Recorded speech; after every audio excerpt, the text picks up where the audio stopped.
If you'd like to learn how to price your home like the pros do, this video is for you, and it's coming right up.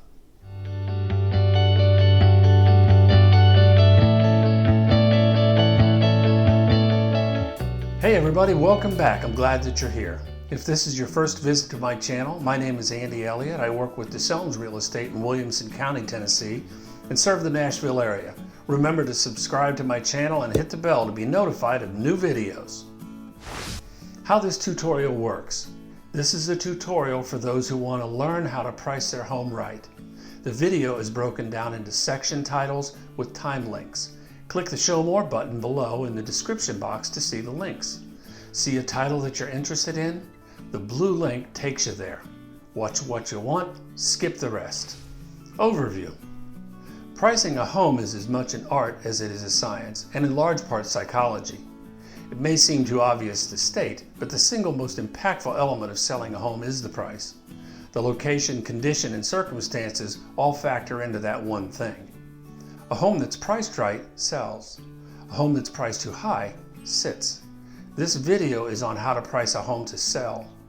The pressing question is, how do you maximize that sales price? How do you get the most money for your home? A home's worth versus value. What is a home worth? When a seller and a buyer agree to a price, that's what a home is worth. Can the same seller and a different buyer come up with a different number? Absolutely. But when the seller chooses a buyer to work with, that determines what the house is worth. What is a home's value? If you have a buyer getting a loan or a cash buyer requiring an appraisal, the appraisal is going to determine the value. That's the number that goes back to the lender or the cash buyer. Can an appraisal be appealed? Yes, but that rarely changes the value. Why am I telling you this? If you sell your home for $400,000 and the appraisal comes back for $390,000, $390,000 is going to be the sales price unless the buyer is willing to bring cash to the table, whether they're getting a loan or if they're a cash buyer. 95% of the time, the seller makes the adjustment to keep the deal alive. Here are the building blocks. Comps or comparables are properties of similar type and kind. Townhome to townhome, condo to condo, single family dwelling to single family dwelling, acreage to acreage. Then we add these building blocks: age, condition, location, and square footage. Age and condition. Age and condition are closely related. Keep in mind one thing about age. Appraisers use a term called effective age or effective year to find useful comps. Chronological age is when a home is built. Effective age is how old a home appears to be.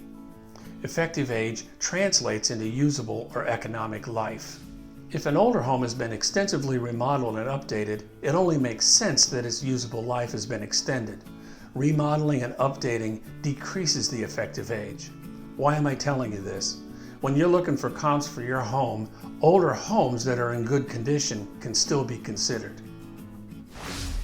On the topic of condition, a home that is in good or great condition by virtue of being well taken care of and some updating is simply worth more than a home that's been poorly maintained. Again, this may seem too obvious to state, but all too often the importance of this is ignored. Location pretty much speaks for itself. When finding comps, stay in your own neighborhood if possible.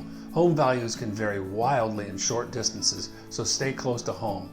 And don't comp with neighborhoods that trend higher just to get your prices up. That never works. So let's talk about square footage and hang on to your hat with this one. Finished area that is heated and cooled and above grade does count in your square footage. However, square footage below grade does not count, but instead will be given value by the appraiser. That's an FHA guideline. Let me give you an example. Let's say that you own a split level home of 2,000 square feet, but 800 square feet is below grade. When they come out, they're going to measure your house as 1,200 and give you some value again for the basement. Here's the weird part. If you decide to put it in the MLS, you can put the house in as 2,000 square feet for marketing purposes, but when the appraiser comes out, he's only going to measure it for 1,200, again with the value in the lower level. Why am I telling you this? When you're doing comps for your home, if you own a split level or a home with a walkout basement, make sure you're comping with homes with the same characteristics. using Zillow to find comps. The next step is finding properties to compare yours against. I'm going to do a screen capture recording showing how I use Zillow to do just that. And you're going to type in your address. I'm going to use a particular address. It's really an arbitrary one, but it's in a neighborhood that I want to use as an example for you. The neighborhood is called Franklin Green, and the address happens to be 3111 Winbury. Using just nothing more than an example.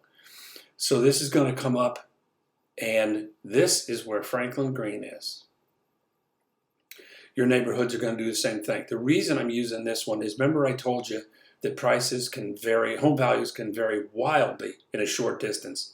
This is Franklin Green, where they're modest prices. You've got Willow Springs, where they go up significantly, not quite a retirement home, but real nice places for less square footage. And then you got West Haven, which is really a premium area. So what I want you to do is make this thing easy to navigate. There we go a little bit. We're going to click draw, and you're going to draw a circle around your neighborhood. Just that simple. You got to click apply. These are the sold homes in Franklin Green. We're going to call it my neighborhood. It's not, but we're just using this as an example. And let's say that you already know your home is 2,200 square feet. You know that it was built in the late 90s, maybe the early 2000s. That's what these happen to be. And it's going to be the same square footage on the lot as well.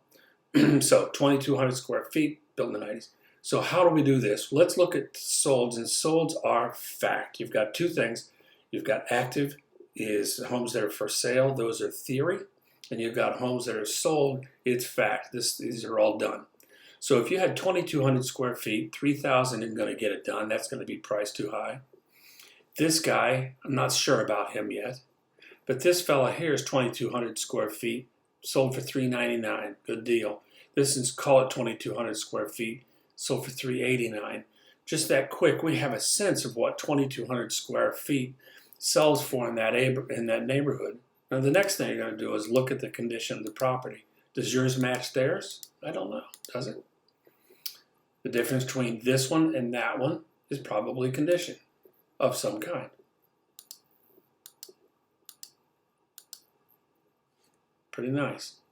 But you already know with drawing, clicking sold only, and then looking at these, that what your square footage should go for.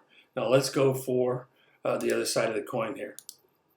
Click the for sale in that same area, get rid of the solds. Now these guys are who you're going to be competing against. Again, the solds are facts, this is all theory. So at 2,200 square feet, this guy has been on the market 24 days. That's a pretty long time. He's priced at $414, probably has come down from that. I don't know, I didn't look at his history. But based on what we saw before, $389, $399, do you think that $414 is maybe a little high? I think probably so. So if you have a 2,200 square foot house and priced it at $399, do you think you'd beat this guy? Probably so. But that's how quick and easy it is to get some sense of what your home is worth. Now, there's a lot of other details to be discovered, but what we're looking for is the overview on how to do this, and this gives you an idea of how to do that. And this, I'm not a Zillow fan, but this is a brilliant way for consumers to do it. I'll show you 2 seconds. This is what agents get to look at. This is the same area, same properties. We just get more details, and so therefore clearly we can be more accurate. But if you're just trying to figure out the value of your home yourself, this is a great way to do it. And I hope that made sense. Thanks a lot.